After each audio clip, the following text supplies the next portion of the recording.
Bom dia a todos. Queridos, graças ao Senhor, aqui estamos mais um domingo para darmos continuidade ao nosso estudo a respeito da doutrina do pacto.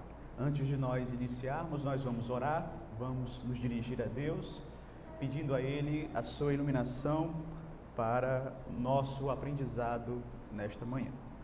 Ó Deus Todo-Poderoso, graças te rendemos, ó Pai, por tudo aquilo que Tu já falastes ao nosso coração até aqui, por meio da Tua palavra lida, por meio, ó Deus, também dos cânticos, que nesse momento, ó Pai, continuemos a ter o Teu Santo Espírito nos auxiliando a compreender a Tua vontade.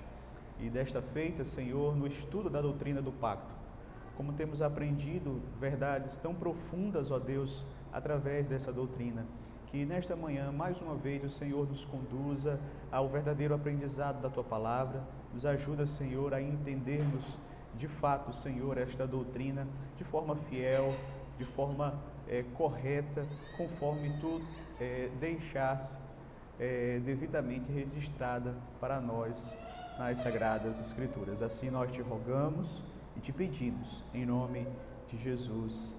Amém.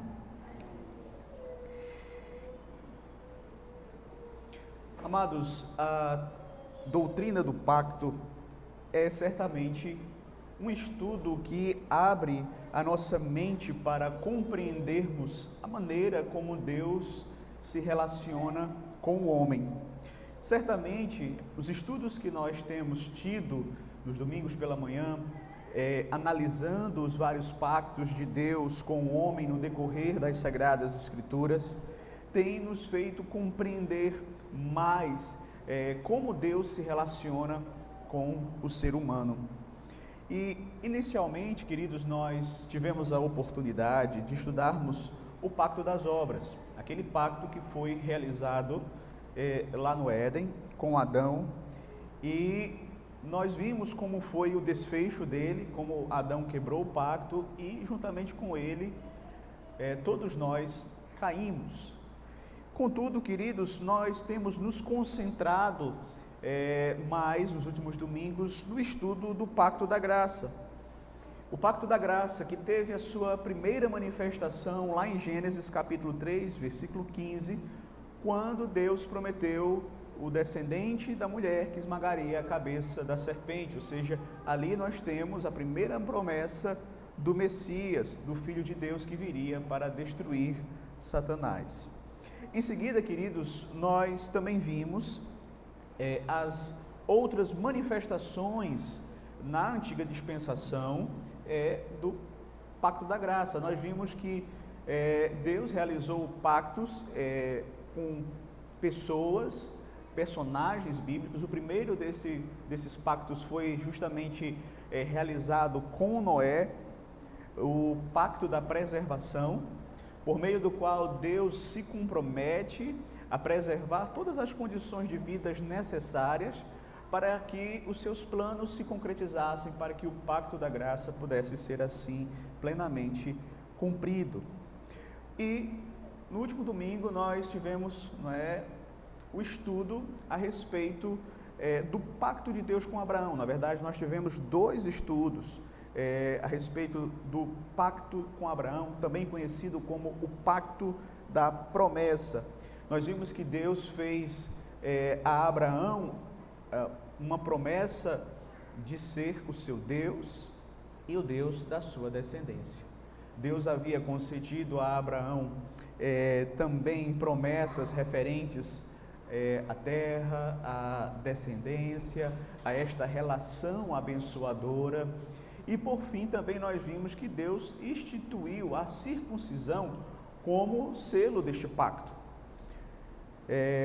E hoje, queridos, nós vamos perceber o pacto seguinte, que é o pacto realizado com Moisés, também conhecido como o pacto das obras, da lei. O pacto das obras foi lá no início, o pacto da lei.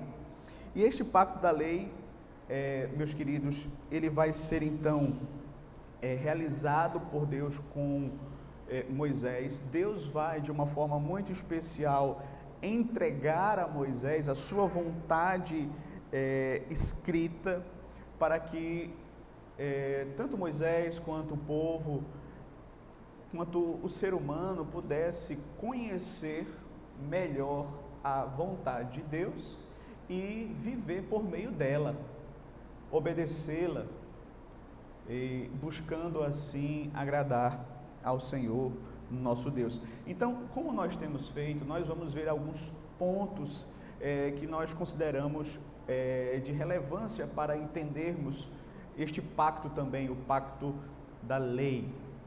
E o primeiro ponto que eu quero destacar é que a lei já existia antes do pacto da lei. Eu sei que essa é uma questão que para muitos tem se tornado uma dificuldade, mas nós já encontramos sim, antes de Moisés, manifestações da vontade de Deus sendo revelada aos homens. Nós temos sim aqueles casos bem específicos de Deus revelando a sua vontade a Adão, a Noé, mas ali nós vamos perceber que são a Abraão, nós vamos perceber que são casos específicos. E a grande questão que muitos de fato levantam é justamente essa: se a lei foi dada somente com Moisés, então será que havia lei antes de Moisés? Interessante porque o apóstolo Paulo, ele vai lançar luz sobre este ponto quando lá em Romanos, capítulo de número 2, versículos 14 e 15, ele vai dizer assim: quando, pois, os gentios que não têm lei procedem por natureza de conformidade com a lei, não tendo lei, servem eles de lei para si mesmos. Estes mostram a norma da lei gravada no seu coração.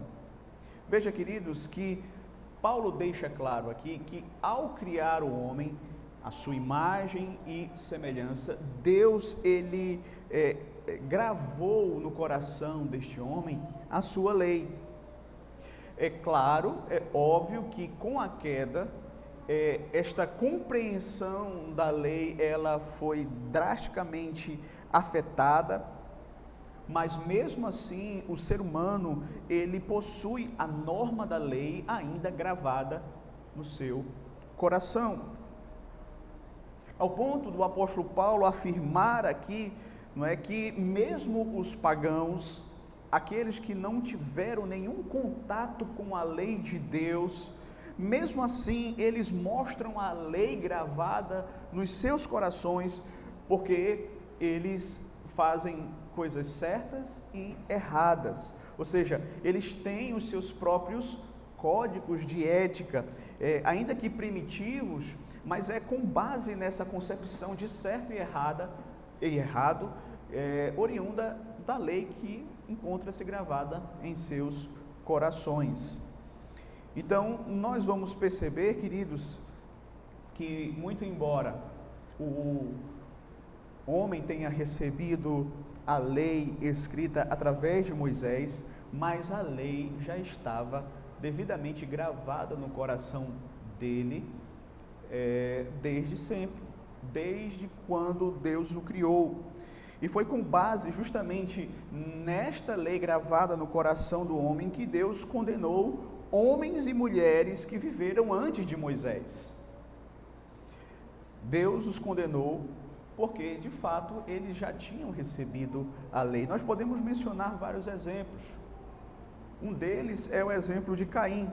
Caim viveu muito tempo antes da lei ser entregue a Moisés, mas ele pecou quando tirou a vida do seu irmão Abel. E qual foi o mandamento que ele quebrou? Não matarás. E veja, queridos, o mandamento ainda não havia sido escrito, mas Caim sabia que matar era errado, e mesmo assim ele o fez, e Deus o puniu. Outro exemplo que nós também até vimos aqui, a geração ali de Noé, eles viviam numa época que a lei também ainda não havia sido dada de forma escrita. Porém, queridos, nós vamos perceber que Deus os condena por causa dos muitos pecados que eles cometeram contra Deus. E esses mandamentos no coração deles não os inocentava, mostrava claramente que eles estavam vivendo em desobediência, em devassidão, em violência, em corrupção, sabendo que estavam errados. Mas o que é que eles fizeram? Eles abafaram a voz da consciência, eles não quiseram dar ouvidos a Noé e continuaram pecando. Então você vai perceber que além desses episódios, há vários episódios, como por exemplo, quando Abraão mente em relação à sua esposa Sara, omitindo o fato de que eles eram casados. Então Deus vai justamente repreendê-lo, justamente porque é errado mentir. Já ali em Abraão, vários outros episódios, você vai perceber que Deus ele está punindo o pecado, inclusive na vida daqueles que o serviam, justamente com base nesta lei que já se encontrava disponível no coração do homem. Então nós podemos afirmar, queridos, entendendo aqui a lei antes de Moisés, que quando Deus deu a lei por intermédio de Moisés, ele estava apenas formalizando aquilo que já existia, que já estava ali gravada no coração do homem, de modo que nunca houve um tempo em que o homem esteve sem lei. Mas tendo entendido esse primeiro aspecto, vamos passar para o segundo. Primeiro nós vimos a lei antes do pacto da lei. Agora eu quero destacar aspectos distintivos do pacto da lei. Existem alguns aspectos importantes que nós precisamos ter em mente se nós quisermos entender este pacto feito ali no Sinai. E o primeiro aspecto que eu gostaria de destacar é que Deus ali, ele forneceu sua lei de forma clara ao pecador. De forma clara ao pecador. Por que era necessário que Deus, de fato, desse a sua lei de maneira assim tão clara ao homem? Primeiro, podemos mencionar brevemente duas razões. Primeiro, porque, como nós vimos, o pecado, ele obscureceu a compreensão da lei que estava gravada no coração do homem.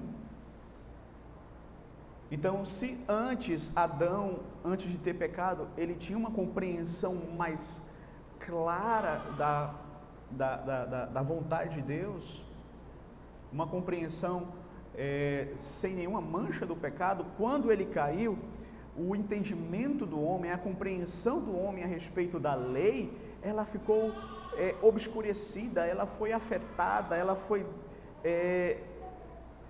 comprometida, poderemos dizer assim, de modo que o homem precisa do registro da lei de Deus para orientar agora a sua vida, para entender, para cumprir a vontade de Deus. Mas também podemos mencionar que a lei ela foi dada ali naquele período, porque inicialmente você vai ver, até uma questão que fica bem claro, primeiro Deus está tratando com Adão e Eva, ali nós tínhamos uma família. Depois no período patriarcal você vai ver Deus tratando com famílias, o povo vai se multiplicar, e aqui no contexto que nós vamos ver, e nós vamos ainda tratar do texto de Êxodo, você vai perceber que o povo está prestes a se tornar ali uma nação. Então o povo necessitava de que a lei fosse mais clara, fosse mais detalhada, fosse mais descritiva. Então esses pontos mostram, queridos, que Deus, ele de fato tinha esse propósito ao entregar a sua lei de forma mais clara ao homem. Ele sabia da necessidade que o homem tinha por causa do pecado, de entender melhor a lei do Senhor, e também pela própria necessidade ali daquela realidade. O povo estava se multiplicando e era necessário então que a lei ela fosse dada de forma mais clara e detalhada.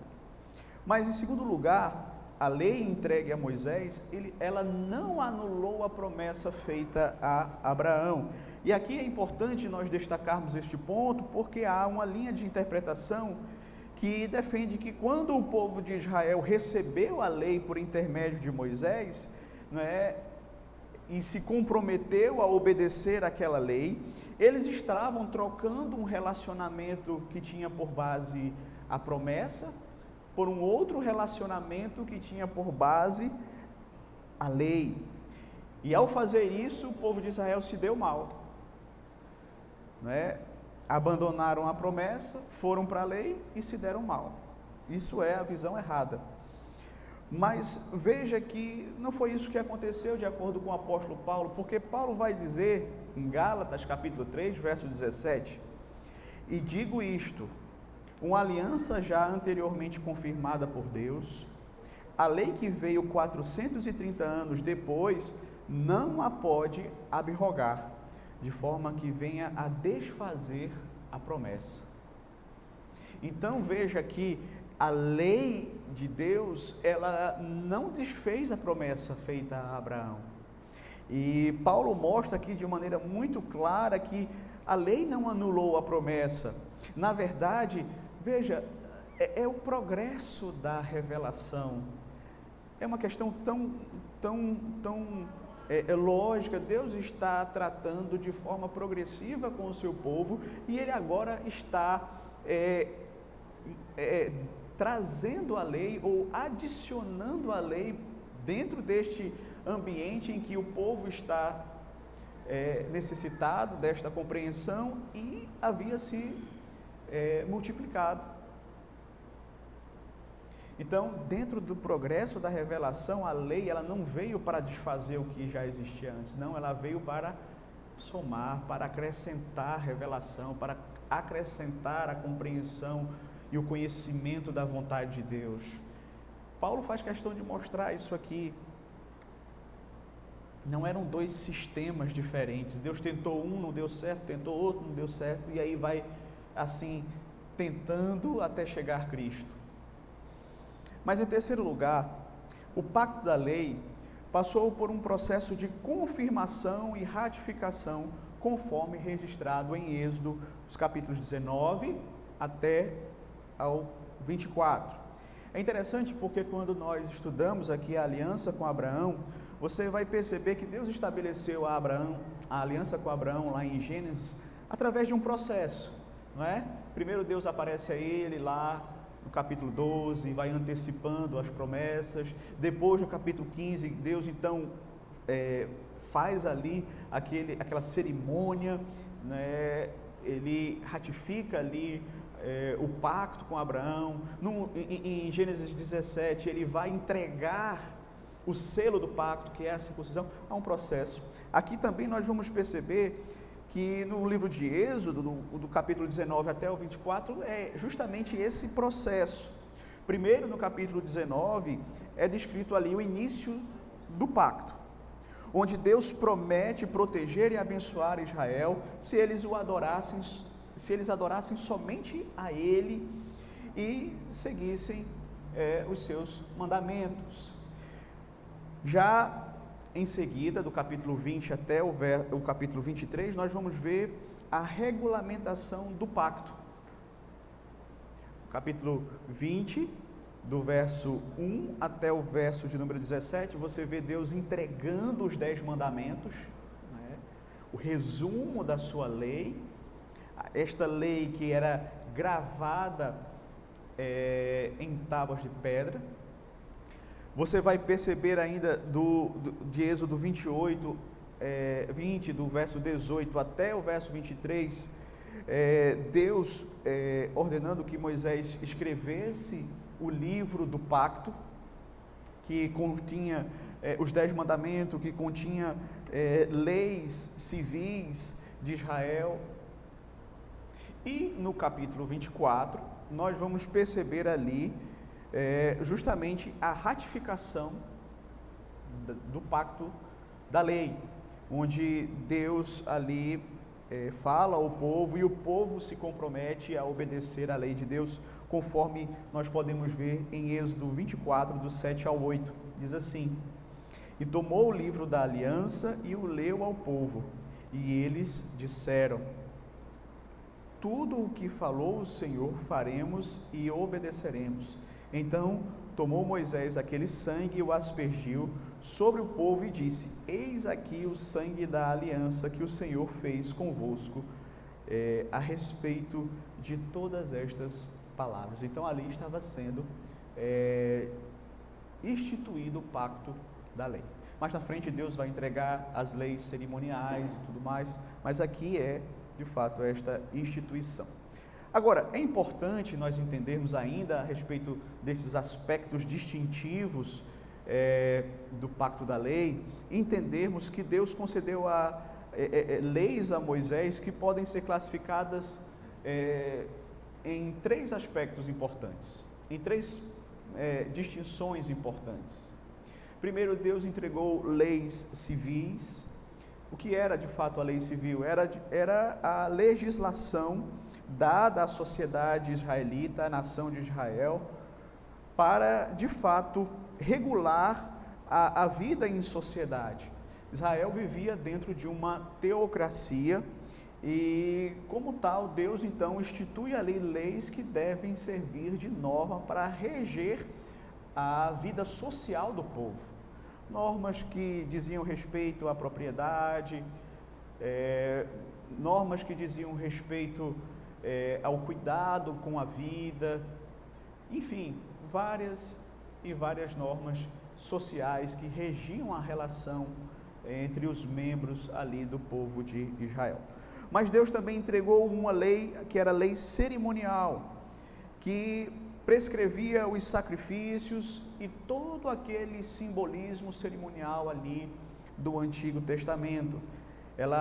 Essa lei cerimonial, ela tinha a função de imprimir na mente do povo a santidade de Deus e de apontar para o Messias, para Cristo.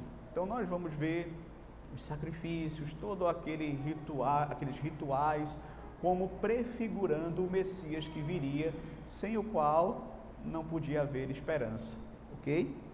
Então, nós temos ali a lei cerimonial. Tanto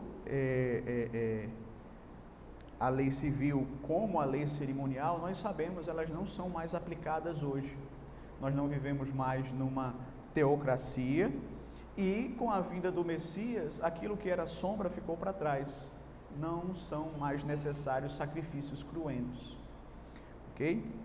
Mas aí há um terceiro aspecto, que é a lei moral de Deus, né, que representa a vontade de Deus para o ser humano no que diz respeito ao seu comportamento, aos seus sentimentos, aos seus deveres.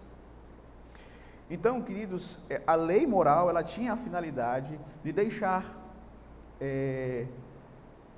claro ao homem os seus deveres para com Deus, para com o próximo. Ela, de fato, orientava o homem a respeito do caminho correto, alertava a respeito do caminho errado, a respeito daquilo que agradava a Deus, aquilo que não agradava a Deus. E como nós sabemos, queridos, a lei moral, ela é aplicada ao homem em todas as épocas, né, em todas as ocasiões. Ela valeu para Adão, assim como vale para nós hoje, certo? Agora, dentro desses pontos importantes, tendo entendido aqui esses aspectos distintivos do pacto da lei, eu acho que um terceiro ponto que nós precisamos também esclarecer é a função da lei no pacto da graça. Porque, como nós já vimos, a lei, ela não está desassociada, ela tem uma função, ela veio para acrescentar, ela veio para somar. Primeiro precisamos entender que a lei foi dada por Deus no contexto do pacto da graça. A ordem que nós vamos perceber ali em Êxodo 20 é justamente Deus dizendo ao povo, não é, que eles eram o seu povo e por conta disso Deus estava entregando a lei a eles. Não é? Você basta nós lembrarmos aqui do prefácio ali da lei, do resumo da lei em Êxodo capítulo 20, verso 2, Deus dizendo assim: eu sou o Senhor teu Deus, que te tirei da terra do Egito, da casa da servidão. Não é? Deus está falando claramente, vocês são o meu povo. Deus não estava entregando a lei, olha, tome aqui a lei, cumpra ela para que vocês se tornem meu povo. Não, não era essa a ordem. Mas porque eles já eram povo de Deus, agora eles deveriam obedecer à lei. Isso é muito importante nós entendermos. Segundo, a lei era a norma que deveria, que regeria a relação entre as partes pactuantes, entre Deus e o seu povo. Então, a lei, ela mostrava como o homem deveria viver de forma agradável ao Senhor, de forma agradável ao Deus que era santo, inclusive mostrando como é que eles deveriam se relacionar entre si de uma maneira agradável ao Senhor. Então, a lei, ela era o padrão, ela era a norma que servia justamente para reger esta relação de Deus com o homem, dentro do pacto e também entre os próprios homens. Terceiro, a lei, ela aumentava a consciência do pecado. Ou seja, a lei, ela servia como, ela ao mesmo tempo revelava a santidade de Deus, como ela também revelava a condição do homem de forma mais clara de pecador. Ela apontava justamente para isso. Paulo vai dizer em Romanos que a lei foi dada para que toda boca se cale diante de Deus, para que ninguém queira argumentar alguma coisa, mostrar mérito, que possa confiar diante de Deus. Não, ela veio justamente para mostrar a nossa real situação, o quanto nós estamos perdidos. E aí entra outro aspecto, porque ela necessariamente vai apontar para um substituto. Nós precisamos de um substituto. E aí entra o nosso quarto ponto. A lei funcionava como um tutor que conduzia o homem a Cristo, conforme nós vimos lá em Gálatas capítulo 3, verso 24, nós ainda vamos ver esse texto com mais detalhes. Mas o ponto aqui a lei, ela não era um fim em si mesmo. Não. Ela apontava para aquele que viria, para aquele que seria o único capaz de cumpri-la perfeitamente. Então, era importante que os homens entendessem isso. Quem não entendeu desta forma se perdeu. Acabou enveredando por uma compreensão de que não, eu tenho que cumprir a lei para ser salvo. Eu posso cumprir a lei para ser salvo.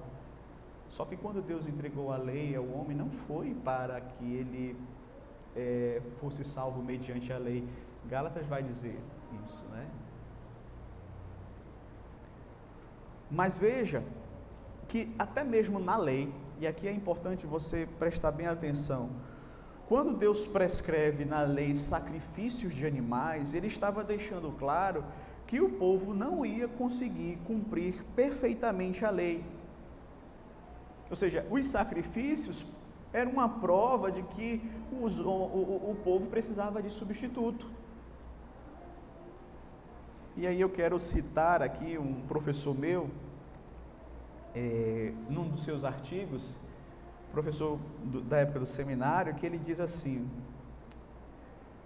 Professor Moisés Bezerril, ele diz assim no seu artigo A Dispensação do Pacto, ele diz assim: a lei, né, nos mostra o que Deus acha do nosso pecado e da nossa condição de pecadores. Ela decreta sobre nós um terrível juízo de condenação e anuncia a ira de Deus sobre toda iniquidade, deixando-nos totalmente perdidos e sem nenhuma forma humana de escape.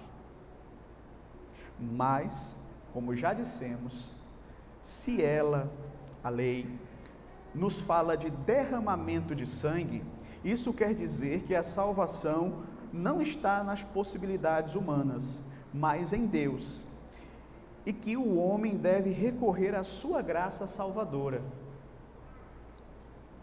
Se é por sangue, então é por fé. Se é por fé, então é pela graça. E se é pela graça, então essa é a mesma mensagem do Evangelho. Assim sendo, a lei mostra nossa miséria e nossa fraqueza para que recorramos à graça salvadora encontrada somente em Cristo Jesus. Então veja como a lei ela vai ter um aspecto extremamente fundamental dentro do pacto da graça. Fundamental. Ela vai contribuir justamente para estas realidades que nós precisamos entender aqui. Quando Deus prescrevia ali sacrifícios, mostrava a necessidade de um substituto. Se era por sangue, então era pela fé. Se era pela fé, então era pela graça. Então a salvação no Antigo Testamento não era pelas obras, pela graça.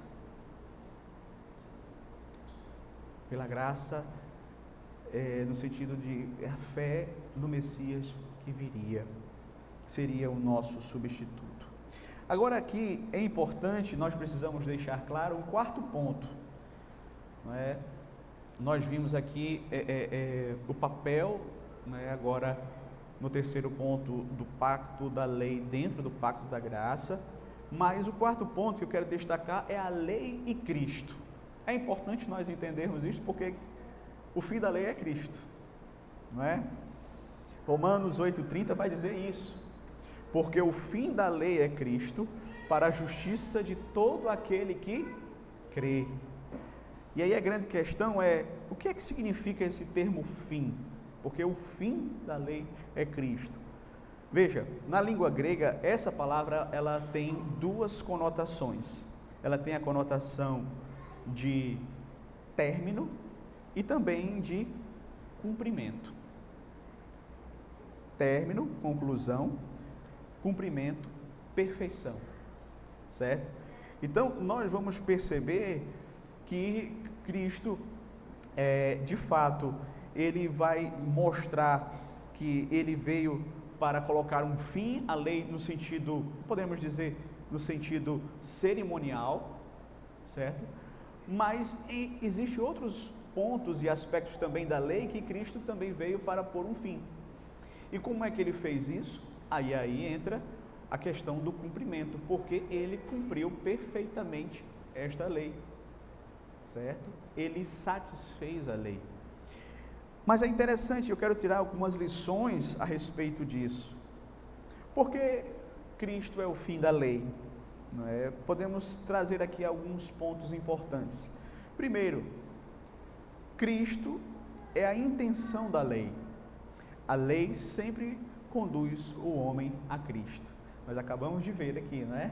Que a lei tinha essa função de apontar para Cristo, de conduzir para Cristo. Gálatas 3:24 vai dizer assim: de maneira que a lei nos serviu de aio para nos conduzir a Cristo, a fim de que fôssemos justificados pela fé. Veja, essa palavra que Paulo usa aqui, aio, da onde vem a palavra pedagogo. Quem era o pedagogo dentro daquele contexto que Paulo vivia? Ele era um escravo que cuidava da educação dos filhos do seu senhor. Então, os filhos eram entregues àquele escravo e aquele escravo os educava. os ensinava, não é? E quando eles cresciam, quando as crianças cresciam, ele se tornava uma espécie de conselheiro ali daqueles jovens. Então Jesus está dizendo que a lei, ela tinha este aspecto pedagógico. Por quê? Porque ela nos conduzia, não é, para nos ensinar que por nós mesmos nós não éramos capazes de cumpri-la. Ela nos ensinava que nós precisávamos de um substituto. Ela pavimentava o caminho para que o homem chegasse até Cristo. Então, por isso que a lei, ela vai justamente servir de aio, ela vai conduzir a Cristo para que então nós pudéssemos ser justificados mediante a fé nele. Mas o segundo ponto ainda dentro dessa questão de Cristo ser o fim da lei, significa também que Jesus, ele é a total satisfação da lei de Deus, pois só ele pôde cumprir as exigências da lei, não é, perfeitamente. É interessante porque lá em Mateus capítulo 15, verso 17 ao 18, Jesus vai dizer, não é? Não penseis que vim revogar a lei ou os profetas, mas vim para cumprir. Ou seja, Cristo veio para cumprir a lei, não para revogá-la.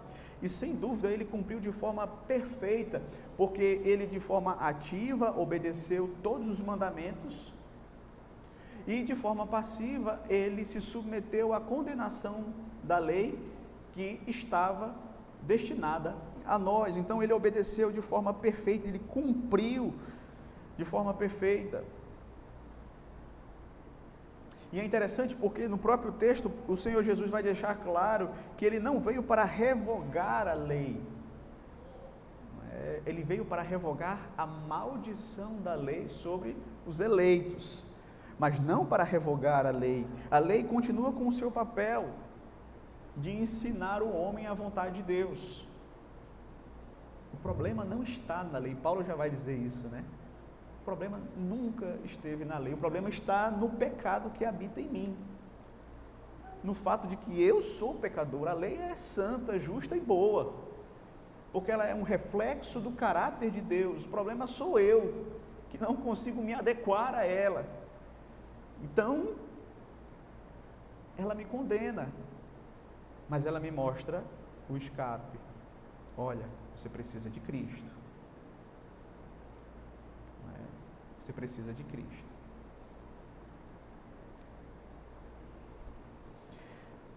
Mas também Jesus põe fim a toda tentativa errônea de se chegar a Deus por meio de uma justiça própria. Cristo, durante o seu ministério, nos seus ensinos, ele deixou claro isso, que o homem, ele não tem condições de se chegar a Deus com base na sua justiça própria. Ele precisa de uma justiça que venha de fora. Lembra da parábola do fariseu e do publicano? Lembra como o fariseu confiava na sua própria justiça? Lá no templo ele dizia: Senhor, graças eu te dou, porque eu não sou como os outros homens, roubadores e tal, não sou como esse publicano, eu sou muito bom, eu sou muito melhor, eu dou o dízimo, eu sou o máximo. Enquanto que o publicano não confiava na sua justiça própria, batia no peito e dizia: Senhor, ser propício a mim, pecador. Ou seja, eu preciso de uma justiça porque eu sou pecador. E Jesus vai dizer: sabe quem foi que desceu para casa justificado? O publicano, porque não confiava na sua própria justiça, mas confiava numa justiça que vinha de Deus. E aí nós chegamos no nosso quinto ponto, não se perca. Nós vimos aqui a lei e Cristo, e agora eu quero, nosso último ponto, trazer a lei e o cristão. Isso é importante, queridos, nós destacarmos, porque infelizmente há aqueles que pensam que a lei e o evangelho são opostos, porque acreditam que no Antigo Testamento os crentes eram salvos pelo cumprimento da lei, enquanto que no Novo Testamento a salvação ela vem mediante o evangelho. Porém, queridos, esse é um grande erro, porque parte do pressuposto, como nós já temos até ressaltado aqui com certa constância, de que Deus entregou a lei ao homem como um método de salvação. Mas não foi isso, nós vimos aqui. Não foi com este propósito que Deus entregou a lei ao homem. E aí, de acordo com eles, seguindo essa linha errada de compreensão da lei, uma vez que a lei não deu certo, então Deus precisou trazer o Evangelho para resolver a questão. Mas como nós vimos, a lei não foi dada para ser observada como método de salvação. Esse erro também ele vai ocorrer por causa de uma interpretação errada lá de Romanos capítulo 6, verso 14, quando o apóstolo Paulo vai dizer que nós não estamos mais debaixo da lei, mas sim debaixo da graça de Deus. E aí é importante nós entendermos e esclarecermos aqui como é que nós que fomos salvos por Cristo Jesus devemos então nos relacionar com a lei. De que forma nós não estamos mais debaixo da lei, e sim da graça? Então, é importante nós destacarmos aqui alguns pontos para diluirmos essa questão. Não estamos debaixo da lei civil de Israel, não vivemos mais dentro de uma teocracia. Agora o Evangelho atingiu todos os povos, tribos, raças, então a lei civil de Israel ela serviu temporariamente ali para Israel. Não estamos sobre a lei cerimonial, por quê? Porque Cristo veio, Cristo cumpriu a lei cerimonial, pôs fim a todos aqueles sacrifícios cruentos, a todo aquele derramamento de sangue, e nos libertou da lei cerimonial, ou seja, nos libertou de tudo aquilo que era sombra dele, porque se nós já temos ele, então nós não precisamos daqueles símbolos, daquelas sombras passadas, Mas, se nós não estamos debaixo da lei nesse sentido, sim, e um outro ponto importante, além de não estarmos debaixo da lei civil e nem cerimonial, também não estamos sob a condenação da lei moral. Então, nós fomos resgatados pelo sangue de Cristo, nós não estamos, portanto, sob a lei, mas sob a graça de Deus, nesse sentido. Então, a condenação não está mais sobre nós, porque Cristo cumpriu a lei e sofreu a punição da lei em nosso lugar. Então, não estamos mais debaixo da condenação da lei moral. Agora, por outro lado, nós estamos sim sob a lei em alguns aspectos, certo? Em que aspectos? Estamos sob a lei moral de Deus no sentido de que ela continua representando a soma de nossos deveres e obrigações para com Deus e para com o próximo. Então, nós que fomos salvos por Cristo Jesus, nós não estamos libertos para vivermos de qualquer forma, sem observarmos a lei de Deus. É atribuída a Lutero, eu confesso que eu ainda nunca li dos escritos de Lutero, mas é sempre atribuída a Lutero uma frase de que ele diz assim que a lei nos manda para Cristo, para a salvação, e Cristo nos manda de volta para a lei, para a nossa santificação. Então, veja, queridos, a lei moral, ela sim continua sendo a lei que deve reger a nossa vida. Segundo, estamos sob a lei moral no sentido de que ela, resumida ali nos 10 mandamentos, representa o caminho traçado por Deus para a nossa santificação, efetivada pelo Espírito Santo em nós. Então agora, como eu falei a frase de Lutero, Cristo nos manda para a lei, para a santificação. Ou seja, a lei que antes era um instrumento de condenação, porque eu não estava em Cristo, uma vez que agora eu estou em Cristo, a justiça de Cristo foi imputada a mim, sua obediência ativa e passiva, agora a lei se tornou um instrumento para a minha santificação. Então eu devo viver de acordo com ela. Ela tem esse papel de orientar o crente, não é, a viver de acordo com a vontade de Deus. Deus expressa a sua vontade na lei e ela, para o crente, se torna o seu prazer e não a sua obrigação. Então nós agora temos esse prazer na lei de Deus. Nós temos prazer em meditar nela de dia e de noite, em conhecer mais e mais a vontade de Deus, viver de acordo, afinar a nossa vida de acordo com ela.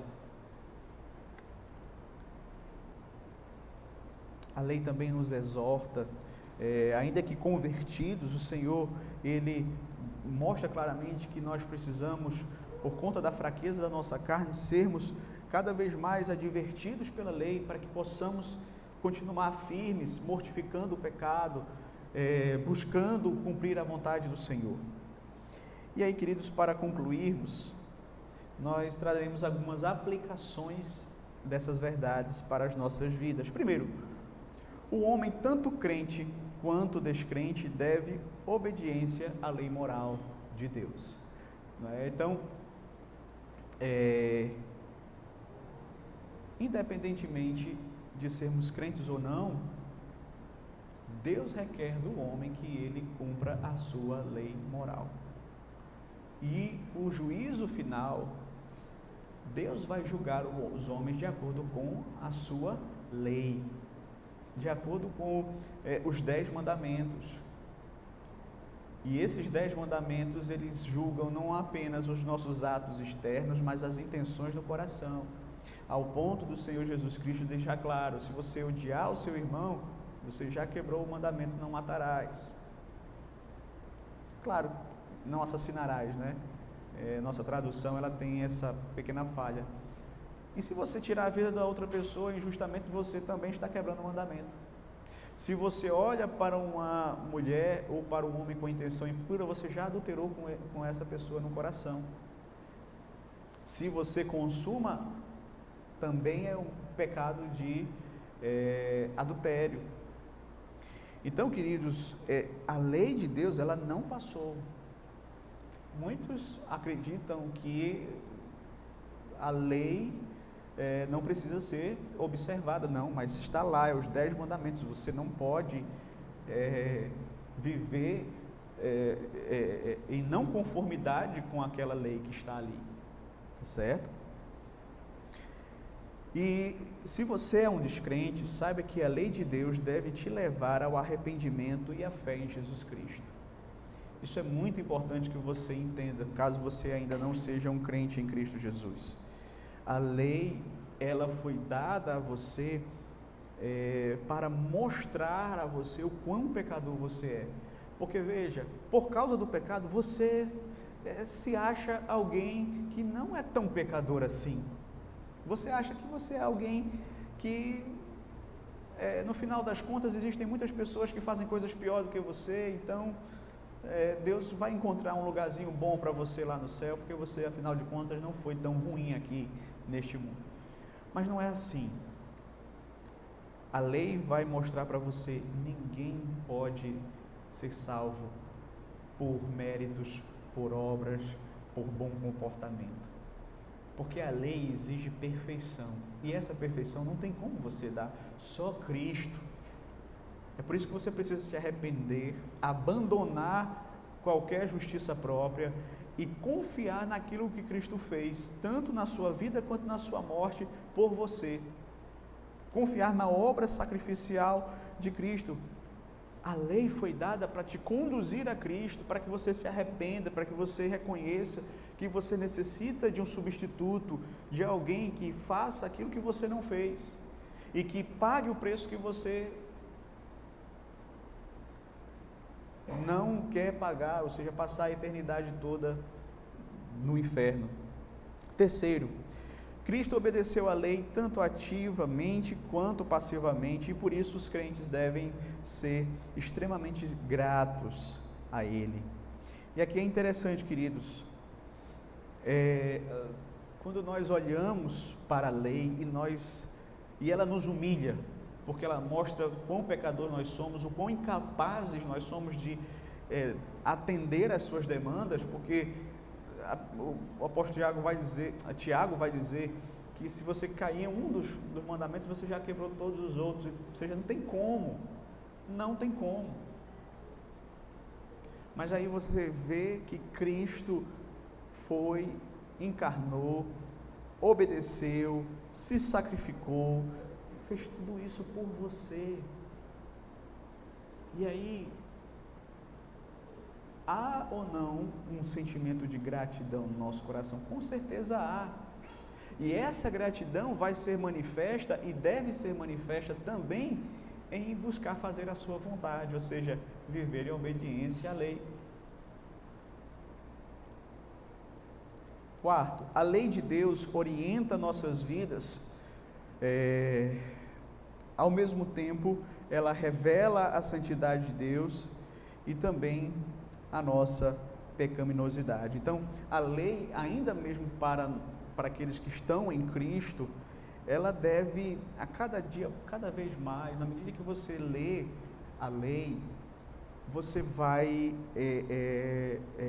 entender de forma mais profunda o pecado. Nós vamos entender quão pecadores nós somos, e isso vai nos levar ao quê? A humilhação, a humildade, não é? Ao quebrantamento. Por isso que nós precisamos constantemente estarmos sendo expostos à lei de Deus, para que a gente possa ser sempre lembrado de quem nós somos. Nós ainda somos pecadores, justificados sim, mas nós somos pecadores. E à medida em que você vai sendo defrontado com a lei de Deus, você vai vendo a sua incapacidade, você vai entendendo que você depende dele para poder obedecer a esta lei. Então isso gera no nosso coração também esta sensação de dependência de Cristo, dependência de Deus, dependência do Espírito Santo, para podermos viver de acordo com a vontade revelada do Senhor Deus. Aí nós vamos lembrar de uma frase de Agostinho que dizia assim: a lei foi dada para que o homem implore a graça, e a graça foi dada para que se observe a lei. Então veja a relação que há entre lei e graça. A lei foi dada para que se implore a graça. A graça foi dada para que se observe a lei. Nós devemos buscar essa graça. E aí devemos, em quinto lugar, evitarmos dois erros comuns, inclusive dentro do meio evangélico, que é o legalismo e o antinomianismo. É interessante porque esses são dois extremos. O legalismo vai dizer que você é justo por causa da sua observância da lei, e o antinomianismo vai dizer que não, agora nós já estamos no período da graça, então precisamos mais dessa lei, essa lei é muito radical, a gente é que faz a nossa própria lei, a gente é que cria as nossas regras, não existe um padrão, eu que estabeleço o meu padrão, eu que, não é como uma vez eu vi alguém dizendo assim que a lei, um ímpio, obviamente dizendo assim que a lei de Deus é como um self-service, eu vou lá e escolho o que eu quero obedecer. E não é assim. Não foi para isso que Deus nos deu a sua lei. Então, o próprio Senhor Jesus vai dizer: se me amais, guardareis os meus mandamentos, porque este é o amor de Deus, que guardemos os seus mandamentos. Ora, os seus mandamentos não são penosos. Evangelho de João 14, 15 e o 1 João 5, 3. Então, veja, queridos, não é que agora nós devemos viver de qualquer maneira, não, nós devemos continuar observando a lei, devemos fugir deste pensamento de graça barata. Agora eu vou viver de qualquer jeito, eu posso estabelecer as minhas próprias regras, a minha própria lei, conforme eu quero obedecer ou deixar de obedecer. Por outro lado, nós também devemos fugir do legalismo. Infelizmente, dentro da igreja há pessoas que, por mais que se professe que elas são salvas pela graça, mediante a fé, parece que na prática ela se orgulha muito das suas próprias obras, de ser cumpridor da lei. E aí nós temos que tomar muito cuidado para não cairmos nos erros dos fariseus, dos escribas, não é? Alguém já disse assim: Deus nos deu a sua lei para nos mostrar que não somos bons, mas Satanás usa para nos convencer de que nós somos bons. Enquanto Deus nos dá a sua lei para nos mostrar que nós não somos bons, Satanás usa a lei para querer convencer a mim e a você de que nós somos bons. Não, você é bom, você é melhor do que os outros, você cumpre a lei melhor do que os outros. Então devemos tomar cuidado com esses extremos perigosos. E por fim, a evangelização deve destacar a importância da lei e da obra sacrificial de Cristo. Veja, para que haja uma verdadeira conversão, o homem precisa ser convencido do pecado. E aí entra a questão da importância da lei na nossa evangelização. Por quê? Porque Paulo vai dizer que é pela lei que vem o pleno conhecimento do pecado. Romanos 13, 19 ao 20. É pela lei que vem o pleno conhecimento do pecado. Então, quando nós estamos evangelizando alguém, nós temos que falar da lei. Nós temos que mostrar qual é a condição daquela pessoa diante da lei. Por quê? Porque, como eu disse a vocês, o pecado faz com que a pessoa se engane, vive numa ignorância, ela acha que ela não é tão má quanto de fato ela é. Ela acha que ela não vive de forma tão desagradável a Deus como de fato ela vive, quebrando a lei de Deus sobre muitos aspectos. Então, para os não convertidos, precisamos ter certeza de que nós explicamos que eles estão debaixo da lei e não há esperança de salvação para quem está debaixo da lei. Não há esperança de salvação pelas obras. Também devemos mostrar que, por causa destas transgressões da lei, por causa desta não conformidade, dessa desobediência da lei, há um veredito de condenação sobre ela. Essa é a realidade. Eu sei que muitas vezes as pessoas têm tornado o evangelho adocicado. E aí, o que eles fazem? Eles tiram a lei. Tirando a lei, tiram a convicção de pecado e a necessidade de arrependimento. É como se dissesse assim: não, venha, você só precisa fazer parte aqui da nossa comunidade, tudo, e aí você vai ser uma pessoa entrosada aqui no nosso meio, você vai para o céu e tudo. E aí a pessoa muitas vezes ela pensa: não, realmente, olha, tem tantas pessoas famosas por aí que estão na igreja, que ajustam as suas vidas, que agora vivem uma vida mais certinha, eu vou para a igreja também, porque a igreja é isso. Não, para que você possa ser igreja, você tem que passar por um processo de conversão. E, de fato, o processo começa com você sendo exposto diante da lei, reconhecendo que você não tem méritos nenhum, você precisa desesperadamente de Cristo. E aí entra o outro aspecto que eu mencionei, que é a obra de Cristo precisa ser de fato descortinada para o homem, para mostrar qual é o único caminho que ele tem para a salvação. Não há outro caminho, não é por meio da guarda dos mandamentos, não é por meio de ser um bom cidadão, por fazer ofertas filantrópicas para as instituições de caridade. Não é isso. Não é por ser, eu sou um esposo que eu não vivo aí na baderna, não vivo...